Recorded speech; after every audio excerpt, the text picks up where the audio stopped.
O que você acha? Como a igreja deve se comportar? Como que vai ser? E como a igreja deve se comportar se Lula ganhar? Porque as coisas vão ficar pior. Qual que é o comportamento? E se o Bolsonaro ganhar também? Porque tem essa questão também. A agenda, fala os dois. A agenda progressista não vai parar. Se não for agora, vai ser depois. Simples assim.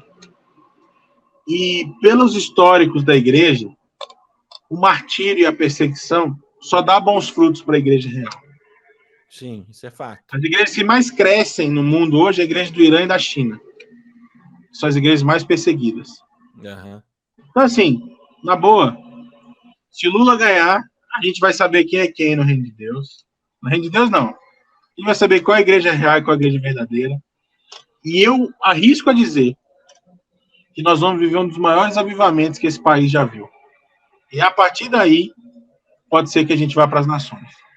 Se o Bolsonaro ganhar, nós vamos ter a maior janela de oportunidade de Deus, e eu vou surfar nisso se isso acontecer. Na verdade, eu vou surfar dos dois jeitos. Mas se o Bolsonaro acontecer, vai facilitar muito mais ainda a minha vida, sobre prosperidade. Se o Bolsonaro ganhar, eu vou passar 4 anos montando os meus celeiros, porque depois a agenda progressista vai avançar e vai precisar do dinheiro que nós conversamos aqui. Entendeu?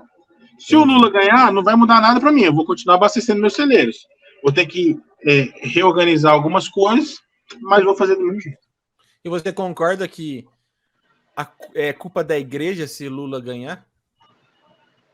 Porque o pastor Anderson fala muito isso, que teve 4 anos, a igreja teve 4 anos para se reestruturar, para fazer o que precisa ser feito, mas ela pensou... Então eu não vou dizer que é culpa não, tá? Mas negligência, né? Negligência eu não acho culpa. Negligência às vezes é só imaturidade. Entendi. Entendeu? Não quis matar, mas matou. Tava dirigindo o carro, mas não soube dirigir. Não, eu acho que a igreja dos anos 2000, eu nasci de novo nessa onda. 2000 até 2008, ali mais ou menos 2009, teve muita conversão, mas pouco discipulado e Bíblia. Então hoje nós temos um monte de crente imaturo dentro das igrejas. Entendeu? Eu não acho que existe tanta maldade assim, não. Já achei, mas hoje eu não acho mais, não. Eu consigo olhar com graça.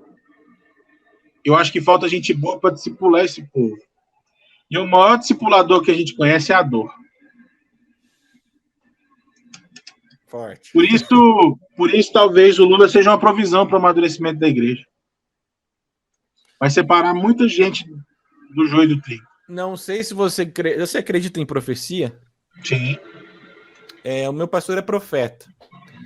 Dia 25 de setembro, inclusive eu que preguei, aí depois ele tomou a palavra, fez o apelo e Deus tomou a boca dele. E Deus não falou que ia ser o Bolsonaro quem ia ganhar a eleição. Mas Deus deu uma visão para ele, uma bandeira cobrindo todo o Brasil, mas uma bandeira de fogo, não era a bandeira do Brasil. Sim, discernindo é uma bandeira de justiça. E Deus falando para nós, não a Moriá, a igreja Moriá, mas para a igreja do Brasil, que ele tem uma aliança conosco e que através dessa aliança que ele não esqueceu, Deus vai fazer isso que acabou de falar. E vai ser um tempo de, não avivamento, é um tempo de despertar, de crescimento muito grande. E eu entendi, independente que seja Bolsonaro e Lula, Deus falou isso. Depois eu mando para você. As pessoas estão falando assim que o profeta foi tendencioso, mas ele não fala em Bolsonaro. Apesar que Deus fala ali, e Deus falou ele falou comigo em particular, que Deus mostrou para ele que Deus haveria trazer mortes para certas pessoas na política, mas ele não falou quem. Não falou se é Lula, não falou se é STF, enfim, isso que ele falou. Não sabe quando, mas vai haver um grande despertar. Então, a nossa conversa, eu também acredito nisso. Porém, assim, o cristão é muito confortável ter o Bolsonaro como presidente. E assim, vai ser bom o Bolsonaro ser presidente, mas traz muito, como é que fala? Comodismo, você não concorda? Eu não desejo que o Lula ganhe, por favor. Não, é isso que eu tô falando do senhor. O Bolsonaro vai abrir uma janela de crescimento e prosperidade agora. Quem vai estar ligado nisso vai ser celeiro para a próxima fase, porque ela... Pastor, vamos voltar ao que eu falei? A tempestade passa, irmão. Se ela não passar agora, ela vai passar em algum momento. E quem não tiver com a casa sobre a rocha vai cair, não adianta. Quem imaginou que o Bolsonaro ia pegar aquela pandemia? Não, vai ser 4 anos de prosperidade. Agora o Brasil vem. Agora nós vamos. Acabou.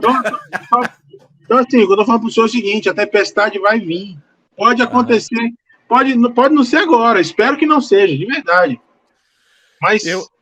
Eu me converti no ano 2000. Olha só a questão de profecia. Esse meu pastor, né? Porque muitos chamam ele de falso profeta, mas não é. Eu creio que Deus levanta governantes com propósito.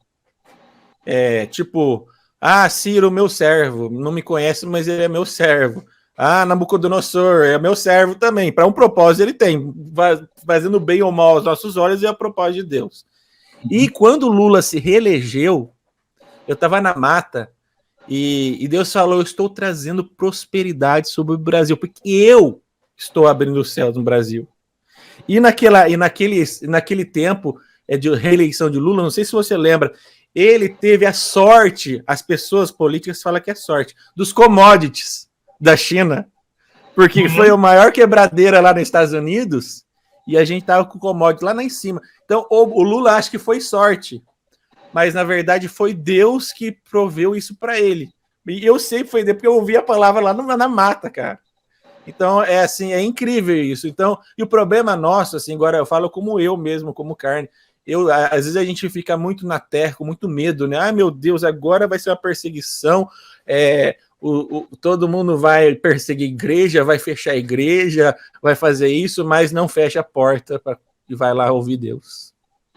Pastor, quer ver avivamento? É quando as igrejas abrirem as portas para os mendigos dormir de noite.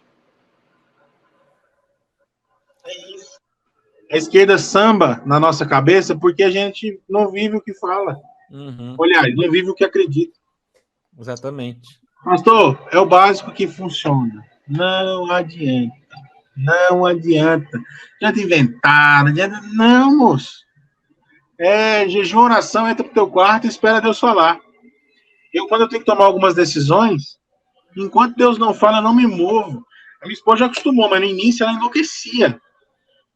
Mas a gente tem que decidir hoje, a gente tem que fazer hoje, não sei o quê. Falando, não, eu não tenho. Não é isso que Deus está fazendo. Se Ele não está fazendo, eu não me movo.